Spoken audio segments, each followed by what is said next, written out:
Good morning, everyone, again, and welcome to my channel. It's been quite some time. Hope you guys had a great Thanksgiving and a very great future Christmas in case we don't reach out by then, and maybe a New Year as well.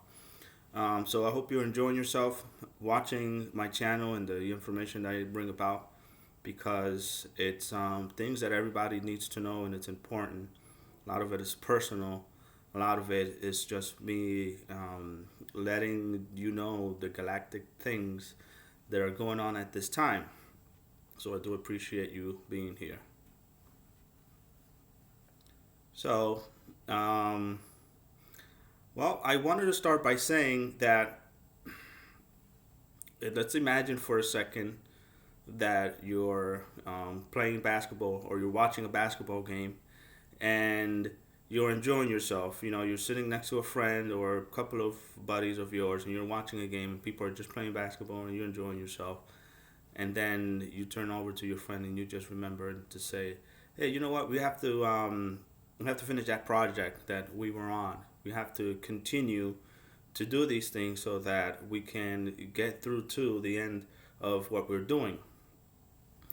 So what I mean to say is that it's a journey. It's not a destination, and usually the destination once you get there, it's just another journey, another new beginning of things. So this is a process that we're going through in the evolution, and that's how you go about doing these things. In any case, also just in the similarity of a basketball game, I also experienced something of wanting to finish or wanting to conclude was friendships. So within that same, I don't know, dream, I had a different kind of experience where there was a boy and a girl, and they were really close friends at a very young age, and it led me to remember an experience that I had before.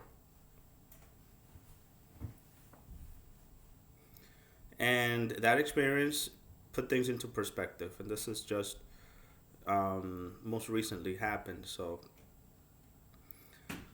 when I was at a stoplight, and I wasn't exactly under the stoplight.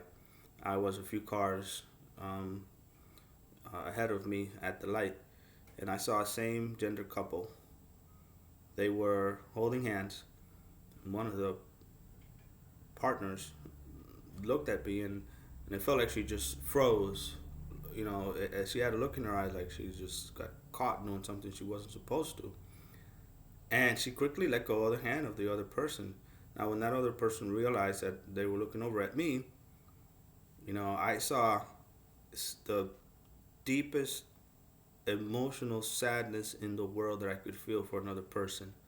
Her eyes, they were about 30 feet away, and I can see her eyes water from that distance.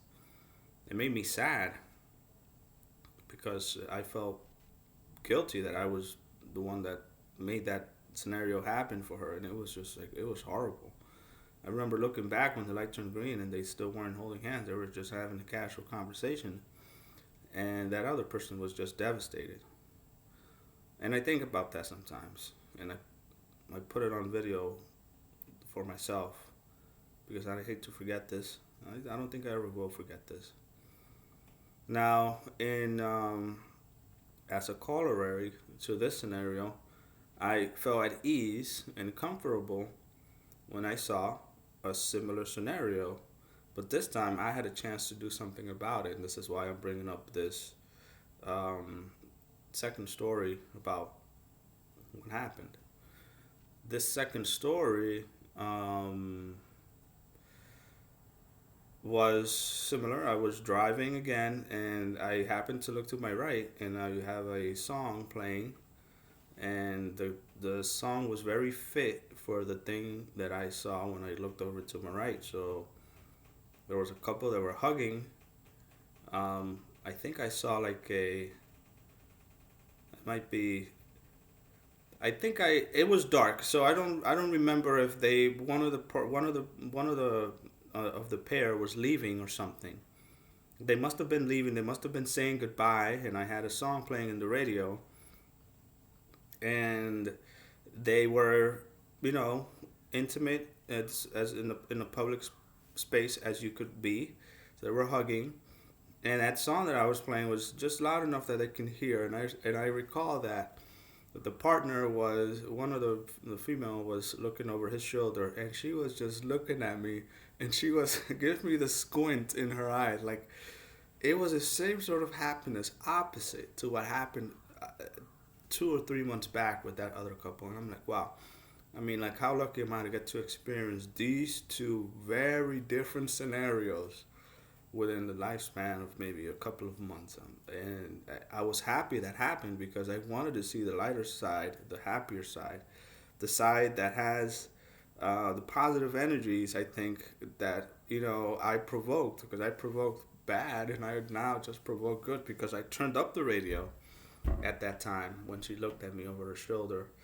And it wasn't a very clean song, let's suppose, but I did what I had to do at that time, and hopefully these two are. I obviously I think they're still together.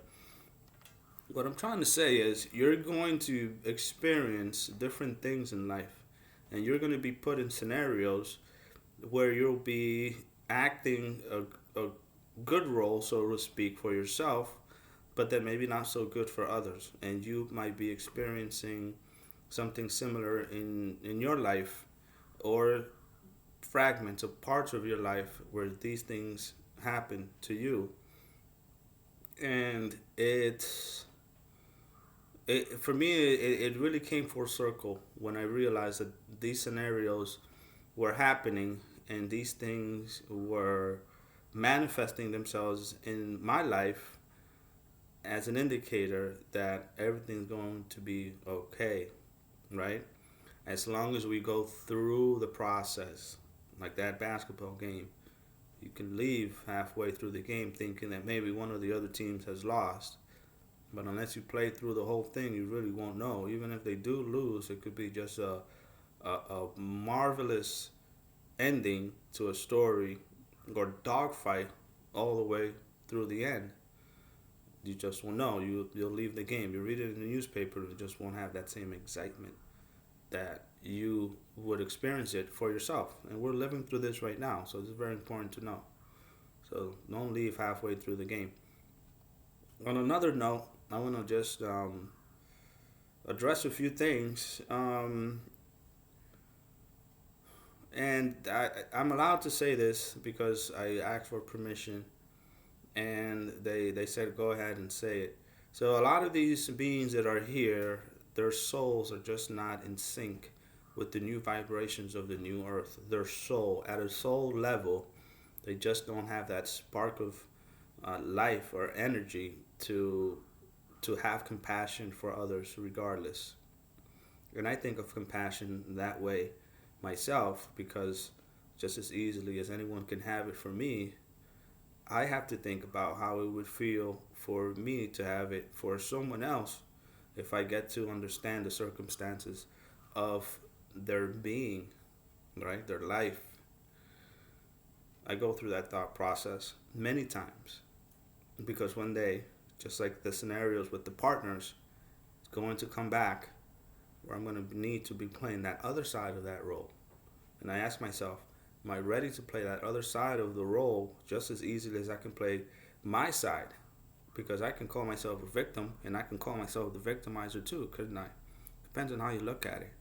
But my personal experience is the one that's going to matter because it's my soul, it's my life. And I view it through these eyes. That's the way it's presented to me, as how I interpret it. So I'm ready for that scenario. I'm happy that I had the experience that I had, and I'm happy that I'm able to share this with you so you can have a little further understanding of the deeper mechanisms behind ascension. And that's an umbrella term because this can have multiple meanings for different people. But as we grow and teach our children and teach our grandchildren and have them not live the experiences that we have, but hopefully understand through our own teachings of the things that are right and wrong, we can make this world a better place because it's not really about us, it's about the children. The children are the ones that are going to live among others in a society where your parents are the ones that are pushing you towards your full potential and your happiness and living amongst others. So some souls just don't have that ability because they've just been so indoctrinated in the ways of the world now that the way showers, the people that are attuned to a different frequency, will live among them. But you'd understand that their energy resonates so much at a lower density that you'll know that person doesn't even have to talk to you. You'll be in a place where it's just lower densities. You feel icky, you feel stuck. It feels like you're walking on spikes. It doesn't feel light. It doesn't feel buoyant. It doesn't feel like you could take a fresh breath. You know how many people take a fresh breath of air in a day. I realized that, and these are the scenarios that you're going to be putting yourself through. That's going to be a very interesting process that's going to manifest itself as we go forward more and more. So be mindful of that. Take my example as a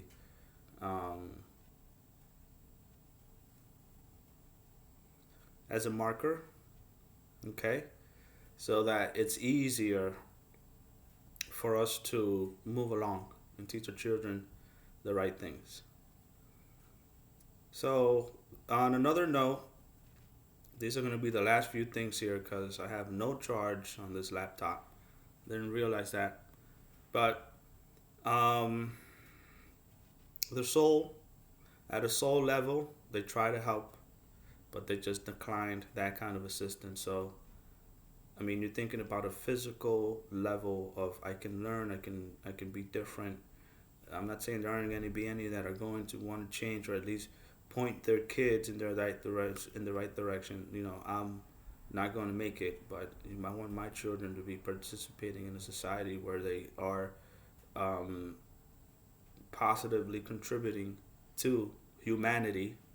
I'm not just saying Africa or Zimbabwe, whatever. But the children could appreciate a little more of a directional push in the right direction, even if you're not going to be there for them at a certain capacity. But the soul, I checked and checked again, and we know this, their soul just isn't resonating where it needs to be any longer. The vibrations of the planet are getting higher and higher and higher. And you'll feel it, you'll know. So I want to touch on one other thing after that is that the higher dimensional beings like Lyrans, for example, they can make themselves manifest as Pleiadians in the Pleiades and live a Pleiadian life. Your soul could be from Arcturus, and you can live 1,000,000 lifetimes in the Pleiadians, but you're still an Arcturian. You like the Pleiadian lifestyle. You get to go on vacation to the Pleiades, for example, and just live there and be among them.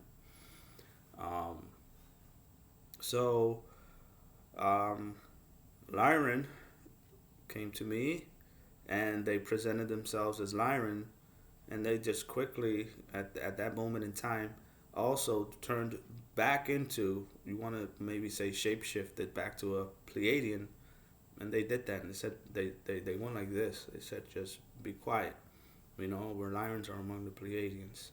So I'm answering a question for someone that's asking, well, are we or are we not? You're asking a question, you might be one of the other races. To go into specifics to tell you if you're Lyran or not, it's a little good. I got 14 minutes left. it's a little work because if you can't meet me halfway there to figure it out, then we're just not gonna get there. I can't stretch myself out too far out for you. Um, but work on it on your own. If you're Lyran, you're gonna directly talk to your Lyran family, your Lyran friends, your Lyran amigos, your Lyran brother, sister, uncle, whoever decides to drop down and feel your energy. Also, we did receive some communication from all the species that are active in the participation of the ascension of planet Earth. So I remember just sitting calmly. I don't remember exactly what I was doing, but the Arcturian collective energy went into my field, my auric field, and I felt just like you can feel fear, just like you can feel love, you can feel the energy of another species energetically, and then they each one of the species. The first one was the Pleiadians, and I know how that Pleiadian energy feels like. So the Pleiadians said, "Hello, we're the Pleiadians. We are with you," and their energy left, and then the Arcturians' energies came in and said, "We are the Arcturians. We are with you. You're not alone." All four races said that we're not alone. And then the Andromedan race was the one that came in last. The Andromedan said, "We're sorry about what happened." And I think if you were there to understand what they mean, then we knew what they meant. The Andromedans are the highest civilization that's evolved anywhere you can look around for 2,000 light years circumference. They're very advanced. And I can tell because um, for me personally, they're very involved, and they're one of the first ones that approached me in some sense because they're very happy to help. Okay, very happy to help. So they said sorry. We do apologize. Um, we are not Lyrans. Neither any one of these four races are Lyrans. We consider you our ancestors, but we're not genetically the same anymore. But we know that we came from you many, many, many years ago when we had the galactic wars with the Lyrans and the Dracos when they had to flee the planet in order to survive and occupy other parts of the universe. They are agreeing, and this is just common knowledge. I don't know why anyone's going against this, but they're saying is that we're just so genetically different that we're just not Lyrans anymore. We're Andromedans. We created our own species and probably blended with um, other planetary beings from any other star systems, that we're just not Lyrans anymore, but we consider you our ancestors. We consider you our ancestors, the Lyrans. But Andromedans are Andromedans, Arcturians are Arcturians, Pleiadians are Pleiadians. The Syrians weren't there. The Syrians were not in that conversation. But they just want you to know that you're going to be contacted by your galactic family and that you'll be speaking to them specifically. It doesn't matter if it's a human being that comes up to you or if it's the energy of the Arcturian energy that's with you now. I feel Arcturian energy right now. Maybe you do too. Earlier, it was Pleiadian energy. Now it's Arcturian energy. It's like a color. You can tell green and yellow are not the same, but they're colors still. So define it as that. Energy, it's a color or a frequency. So you can tell that it's different. It's not always the same that's going to participate within your auric field. All right, so this video is getting too long. I'd like to thank you again for watching. I think I've covered a lot of the information that you needed to hear. And reach out and say, well, who's my galactic family? Where do I belong in the world? Who is it that's looking out for me up there? and how do I make more pertinent and solid communication with my family, because they're going to reach out to you, definitely, if you ask. Well, I leave you at that, and it's about, I gotta go. This losing charge. So I leave you at that. I'd like to thank you again for watching. I'm going to try and compile more information for you to bring out videos. This was unscripted, again, as before. And enjoy the rest of your morning and have a good one.